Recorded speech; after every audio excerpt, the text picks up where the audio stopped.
প্রিয় বন্ধুরা, সৌদি আরবে দেখা গেল কিয়ামতের আলামত। সত্য হল নবীজির ভবিষ্যৎবাণী। আজ আমরা আপনাদের সামনে সৌদি আরবের এমন কিছু হাড়হিম করা দৃশ্য তুলে ধরব, যা এই মুহূর্তে পুরো পৃথিবীতে তোলপাড় সৃষ্টি করেছে। এই দৃশ্যগুলো সাধারণ কোনো প্রাকৃতিক দুর্যোগ নয়, বরং অনেকেই মনে করছেন এগুলো কিয়ামতের বড় আলামত হতে পারে। সৌদি আরবের তাবুক এবং ইয়ানবু শহরে এমন বিধ্বংসী ঝড় এবং বন্যা আঘাত হেনেছে, যার ভয়াবহতা আমেরিকা বা কানাডার মতো বড় বড় ঘূর্ণিঝড়গুলোর চেয়েও মারাত্মক। কিন্তু প্রশ্ন হলো, এটি কি শুধুই ঋতু পরিবর্তন বা আবহাওয়ার খেয়াল, নাকি এর পেছনে রয়েছে আল্লাহর তীব্র অসন্তোষ এবং কিয়ামতের সতর্কবার্তা? হজরত আবু হুরায়রা রাদিয়াল্লাহু আনহু থেকে বর্ণিত, রাসূল সাল্লাল্লাহু আলাইহি ওয়াসাল্লাম বলেছেন, কিয়ামত অনুষ্ঠিত হবে না যে পর্যন্ত আরবের মাঠঘাট যতক্ষণ না চারণভূমি ও নদী নালায় পরিণত হবে। ইসলামিক আলেমদের মতে কিয়ামতের ছোট আলামত হিসেবে পৃথিবী জুড়ে অতিবৃষ্টি, অনাবৃষ্টি, ঘন ঘন ভূমিকম্প, তীব্র ঠান্ডা এবং দাবানলের মতো প্রাকৃতিক দুর্যোগের পরিমাণ বাড়বে। প্রিয় দর্শক, বর্তমানে সৌদি আরবের তাবুক এবং ইয়ানবু শহরের পরিস্থিতি দেখলে মনে হবে সেখানে কিয়ামত শুরু হয়ে গেছে। সেখানকার সুন্দর শহরগুলোতে এখন শুধুই ধ্বংসলীলা। বৃষ্টির পানির তোড়ে খেলনার মতো ভেসে যাচ্ছে দামি দামি গাড়ি, পানির নিচে তলিয়ে গেছে রাস্তাঘাট, আর অসহায় গবাদি পশুগুলো বন্যার স্রোতে ভেসে যাচ্ছে। বাতাসের গতিবেগ এতটাই তীব্র যে বড় বড় বিলবোর্ড এবং গাছপালা কাগজের মতো উড়ে যাচ্ছে। এমনকি বাড়িঘরের জানালাগুলো পর্যন্ত ভেঙে চুরমার হয়ে যাচ্ছে। বিশেষ করে ইয়ানবু শহর থেকে আসা ভিডিওগুলো দেখলে আপনার মনে হবে এটি সৌদি আরব নয়, বরং আমেরিকা বা কানাডার মতো ভয়াবহ হারিকেন কবলিত এলাকা। কিন্তু ভয়ের বিষয় হলো, এই সব কিছুই ঘটছে সেই পবিত্র ভূমিতে, যেখানে মহানবী হজরত মুহাম্মদ সাল্লাল্লাহু আলাইহি ওয়াসাল্লামের স্মৃতি জড়িয়ে আছে, যেখানে ইসলামের সুবাস ছড়িয়ে আছে, যে মাটিতে গুনাহ বা পাপ করলে আল্লাহর কঠোর পাকড়াওয়ের কথা বলা হয়েছে। সেখানে আজ কেন এমন ভয়াবহ তুফান? মানুষের মনে আজ হাজারো প্রশ্ন। কেউ বলছেন এটি আল্লাহর গজব, কেউ বলছেন এটি কিয়ামতের আলামত, আবার কেউ মনে করছেন পাপের মাত্রা বেড়ে যাওয়ায় আকাশ থেকে এই সতর্কবার্তা আসছে। অনেকেই 2009 সালের সেই করুণ বন্যার স্মৃতিচারণ করছেন। তবে এবারের পরিস্থিতি যেন আগের সব রেকর্ড ভেঙে দিয়েছে। সবার মুখে একই প্রশ্ন, কেন এমন হচ্ছে, আর কেন এই পবিত্র ভূমিতেই এমনটি ঘটছে? সৌদি আরব প্রযুক্তির দিক দিয়ে বর্তমানে বিশ্বের অন্যতম শীর্ষস্থানীয় দেশ। রিয়াদ এবং জেদ্দার মতো শহরগুলোতে ঝড় বৃষ্টির পূর্বাভাস দেওয়ার জন্য রয়েছে অত্যাধুনিক হাই অ্যালার্ট সিস্টেম। সরকারের পক্ষ থেকে স্কুল, কলেজ এবং অফিস আদালতে আগে থেকেই ছুটি ঘোষণা করা হয়েছিল, যাতে মানুষ নিরাপদে থাকে। কিন্তু মহান আল্লাহর কুদরতের সামনে মানুষের সব প্রযুক্তি যে কত তুচ্ছ, তা এবারের বন্যায় প্রমাণিত হয়েছে।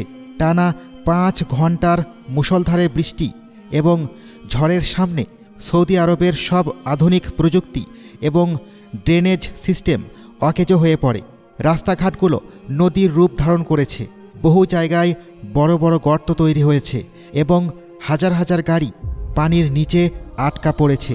দৃশ্যগুলো দেখে মনে হচ্ছিল যেন পৃথিবী জুড়ে এক মহাপ্রলয় শুরু হয়ে গেছে, যেখানে পানি এবং বাতাস সব কিছুর নিয়ন্ত্রণ নিয়ে নিয়েছে। সৌদি আরব প্রশাসন তাদের সর্বোচ্চ প্রস্তুতি নিয়েও প্রকৃতির এই তাণ্ডব রুখতে ব্যর্থ হয়েছে। এই ঘটনা আমাদের চোখে আঙুল দিয়ে দেখিয়ে দেয় যে মানুষ নিজেকে যত শক্তিশালী ভাবুক না কেন, আল্লাহর ইচ্ছার বিপরীতে সে এক মুহূর্তও টিকে থাকতে পারে না। আসমান ও জমিনের মালিকের অনুমতি ছাড়া এক ফোঁটা পানিও নিচে পড়ে না। প্রিয় দর্শক, এখন আমরা এমন এক তিক্ত সত্যের মুখোমুখি হব, যা মেনে নেওয়া যে কোনো মুসলমানের জন্য কষ্টকর। সৌদি আরব সেই পবিত্র ভূমি, যেখান থেকে একসময় তাওহীদের আলো সারা বিশ্বে ছড়িয়ে পড়েছিল। কিন্তু অত্যন্ত দুঃখের বিষয় হলো, বর্তমানে ভিশন 2030 নামে এমন এক কর্মকাণ্ড সেখানে শুরু হয়েছে, যা ইসলামের ইতিহাসে অকল্পনীয়। আজকের সৌদি আরবে বিভিন্ন উৎসবের নামে অশ্লীলতা, নাচ গান এবং বড় বড় মিউজিক কনসার্টের আয়োজন করা হচ্ছে। সিনেমা কালচার এবং বেপর্দা চলাফেরা সেখানে সাধারণ বিষয় হয়ে দাঁড়িয়েছে। এমনকি বিনোদনের নামে পবিত্র স্থানগুলোর অবমাননা করার মতো দুঃসাহসও দেখানো হচ্ছে। খবরে এসেছে যে পবিত্র কাবার আদলে মঞ্চ তৈরি করে তার চারপাশে অশ্লীলতা প্রদর্শন করা হয়েছে। যে তরবারি একসময় ইসলামের রক্ষার জন্য উত্তোলিত হতো, আজ নাচের অনুষ্ঠানে ব্যবহারের সামগ্রী হয়ে দাঁড়িয়েছে। পশ্চিমা দেশগুলো যা করার সাহস পায়নি, আজ বিনোদনের নামে সৌদি আরবে তাই করা হচ্ছে।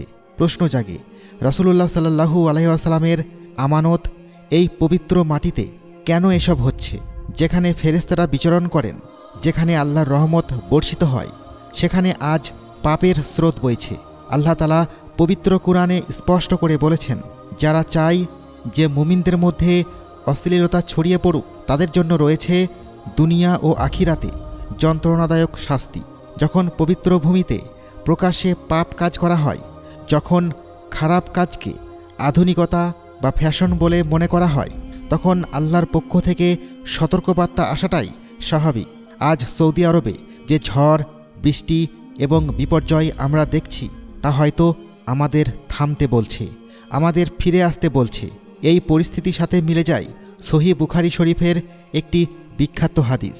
হজরত আনাস বিন মালিক রাদিয়াল্লাহু তাআলা আনহু থেকে বর্ণিত, একবার মদিনায় প্রচণ্ড খরা দেখা দিল। সাহাবীরা রাসূল সাল্লাল্লাহু আলাইহি ওয়াসাল্লামের কাছে বৃষ্টির জন্য দোয়া চাইলেন। রাসূল সাল্লাল্লাহু আলাইহি ওয়াসাল্লাম দোয়া করলেন এবং আল্লাহ অঝড় ধারায় বৃষ্টি বর্ষণ করলেন। কিন্তু পরের জুম্মায় সাহাবীরা এসে বললেন, হে আল্লাহ রাসূল, অতিরিক্ত বৃষ্টির কারণে ঘরবাড়ি ভেঙে যাচ্ছে, রাস্তাঘাট বন্ধ হয়ে যাচ্ছে।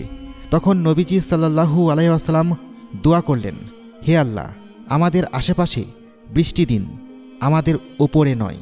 এই হাদিস থেকে বোঝা যায় বৃষ্টি সবসময় রহমত নয়, কখনো কখনো এটি আযাব বা সতর্কবার্তা হিসেবেও আসতে পারে।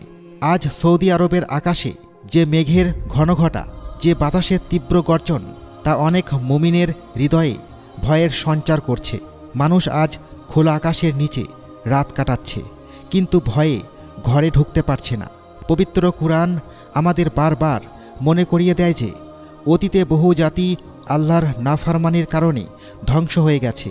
ইবলিস ধ্বংস হয়েছিল অহংকারের কারণে, কাবিল ধ্বংস হয়েছিল হিংসার কারণে, হজরত নূহ আলাইহিস সালামের জাতি ধ্বংস হয়েছিল বন্যার পানিতে, আদ জাতি ধ্বংস হয়েছিল প্রচণ্ড ঝড়ে, সামুদ জাতি ধ্বংস হয়েছিল বিকট শব্দে এবং লূত আলাইহিস সালামের জাতি ধ্বংস হয়েছিল পাথরের বৃষ্টিতে ও ভূমি উল্টে যাওয়ায়। ফেরাউন ডুবে মরেছিল লোহিত সাগরে এবং কারুন তার অগাধ সম্পদসহ মাটির নিচে ধসে গিয়েছিল। এই সব কিছুর মূল কারণ ছিল একটাই, আল্লাহর হুকুম অমান্য করা। পানি, বাতাস, আগুন এগুলো আল্লাহর সৃষ্টি। তিনি চাইলে এগুলো আমাদের জীবন বাঁচায়, আবার তিনি চাইলে এগুলো আমাদের ধ্বংসের কারণ হয়ে দাঁড়ায়। আজ সৌদি আরবের কিছু অঞ্চলে যে শিলাবৃষ্টি বা পাথরের আঘাত দেখা যাচ্ছে, তা আমাদের লূত আলাইহিস সালামের কওমের কথা মনে করিয়ে দেয়। তাদের পাপ যখন চরমে পৌঁছালো, তখন আল্লাহ তাদের জনপদকে উল্টে দিয়েছিলেন এবং আকাশ থেকে চিহ্নিত পাথর বর্ষণ করেছিলেন। পবিত্র কুরআনে আল্লাহ তাআলা বলেন, এই শাস্তি জালিমদের থেকে খুব বেশি দূরে নয়। আজকের সৌদি আরবে যেখানে একসময় ধর্মীয় মূল্যবোধের কঠোর রক্ষণাবেক্ষণ ছিল, আজ সেখানে জুয়ার আড্ডা, সিনেমা হল এবং অনৈতিক কার্যকলাপের ধুম পড়েছে। তরুণ প্রজন্ম আজ বিপথগামী হচ্ছে। কুফফারে মক্কার লোকেরা যখন রাসূল সাল্লাল্লাহু আলাইহি ওয়াসাল্লামকে অস্বীকার করেছিল, তখন আল্লাহ তাদের সতর্ক করেছিলেন, তোমরা কি নির্ভয় হয়ে গেছো যে আকাশে যিনি আছেন তিনি তোমাদের উপর পাথর বর্ষণকারী ঝড় পাঠাবেন না? মেঘ বা মেঘমালা আল্লাহর কুদরতের এক বিশাল নিদর্শন। এই মেঘই ছায়ার মতো বনি ইসরাইলকে মরুভূমিতে আশ্রয় দিয়েছিল। আবার এই মেঘই হজরত শোয়েব আলাইহিস সালামের কওমের জন্য আগুনের বৃষ্টি হয়ে ঝরেছিল। তারা যখন আল্লাহর আযাবকে অবিশ্বাস করে আকাশের টুকরো চেয়েছিল, তখন আল্লাহ তাদের উপর আগুন বৃষ্টিকারী মেঘ পাঠিয়েছিলেন। যা তাদের সমূলে ধ্বংস করে দিয়েছিল। প্রিয় দর্শক, সৌদি আরবের বর্তমান এই বন্যা, ঝড় এবং জলোচ্ছ্বাস আমাদের জন্য একটি বিশাল শিক্ষার বিষয়। কারণ তার সম্পদের অহংকার করেছিল, কিন্তু আল্লাহ তাকে এবং তার সম্পদকে মাটির নিচে ধসিয়ে দিয়েছিলেন। আজ আমরা যারা প্রযুক্তি, ক্ষমতা বা অর্থের বড়াই করি, তাদের মনে রাখা উচিত আল্লাহর এক মুহূর্তের সিদ্ধান্তে সব কিছু ধূলিসাৎ হয়ে যেতে পারে। আল্লাহ তাআলা পানিকে জীবন ধারণের মাধ্যমে বানিয়েছেন। সমুদ্রের পানি বাষ্প হয়ে মেঘ হয়, তারপর বৃষ্টি হয়ে ঝরে। কিন্তু যখন কোনো জাতি সীমা লঙ্ঘন করে, তখন এই পানি নূহ আলাইহিস সালামের সময়ের মতো মহাপ্লাবনের রূপ নিতে পারে।